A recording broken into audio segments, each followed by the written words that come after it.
Ahora que usa la palabra el asambleísta nacional Ramiro Aguilar Torres.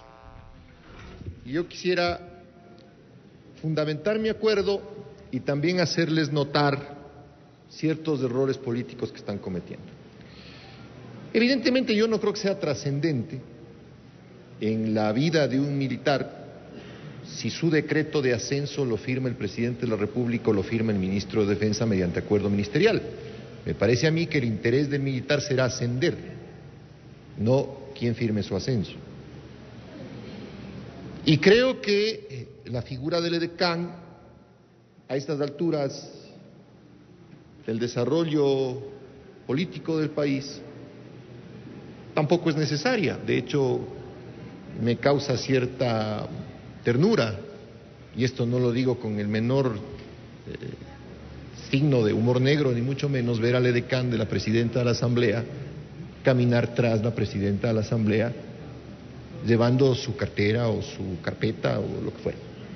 Creo que el coronel que está en funciones y que debe tener un currículum estupendo debería estar mejor cumpliendo funciones en los repartos militares, antes que ser edecán de o la presidenta o el presidente de la Asamblea o incluso el presidente de la República.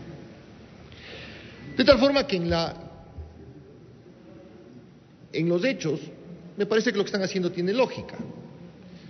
Creo que las Fuerzas Armadas tienen problemas mucho más serios, mucho más serios, que no se van a componer tampoco por el hecho de que los nombramientos los firme el presidente de la República o los deje de firmar, y que no se van a componer tampoco porque se prescinda o no de la figura del edecán.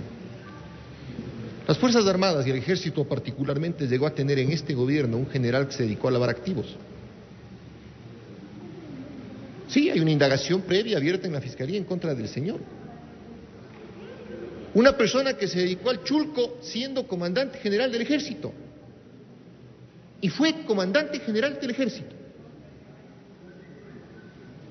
Las Fuerzas Armadas en este momento están siendo objeto de un proceso de reorganización sin propósito, sin objetivo. Veo que quieren reordenar, reubicar los cuarteles militares, reagrupar a los soldados y los terrenos de los cuarteles darlos a los municipios. Pero no me dicen la lógica de por qué hacerlo. No me dicen bajo qué criterio van a reagrupar las Fuerzas Armadas y dónde. Tengo amigos militares y me han dicho que tienen problemas hasta de rancho para las patrullas, problemas de municiones, problemas de quiebre en el mando porque los oficiales superiores y generales están más preocupados en mantener sus cargos que en mantener el mando efectivo de la fuerza. Si este va a ser un discurso político y vamos a decir la verdad, digamos la verdad y hablemos con criterio político. Las Fuerzas Armadas, señores, tienen que entrar en un serio proceso de moralización, tienen que entrar en un proceso de respeto profesional. Si bien el ministro de Defensa es el enlace político entre Fuerzas Armadas y el presidente, creo que al menos para escoger ministro de Defensa hay que escoger a alguien que sepa o haya tenido algún tipo de formación profesional respecto a Fuerzas Armadas, porque sería tan irresponsable poner un lego en el Ministerio de Defensa como poner, por ejemplo, un lego en el Ministerio de Economía o un lego en el Ministerio de Relaciones Exteriores. Esa es la verdad, señores miembros de la Asamblea. Esa es la verdad. Consejos de generales que no calificaron a oficiales con el rango de coronel por comidilla, por chisme, porque en las reuniones de las esposas de los generales sencillamente tal o cual persona no era amigo de otra. Sí, efectivamente, las Fuerzas Armadas desarrollaron un heroico papel en la defensa del territorio nacional en 1995. Y sus héroes fueron condecorados y estarán en la memoria de la patria. Pero también tuvieron un terrible punto de rompimiento cuando dieron el golpe de Estado al presidente Mahuad. Más allá de que les guste o no les gusten las políticas del presidente Mahuad, fue un golpe de Estado, y aquí a la Asamblea Nacional entró un coronel que antes había sido edecán de un presidente de la República. Y eso no está bien. Y por ello, creo yo, que una de las cosas en las que ha avanzado el país es en que las Fuerzas Armadas no sean el garante ni de la democracia ni de la constitucionalidad. Pero lo que sí son el garante de la seguridad externa del país. Y ahí coincido absolutamente con el asambleísta René Yandún, quien apunta a una cosa que es extremadamente clara. No puede ser que en el país aterricen avionetas con cocaína hasta en las haciendas incautadas por el SRI y que todo el mundo mire para otro lado.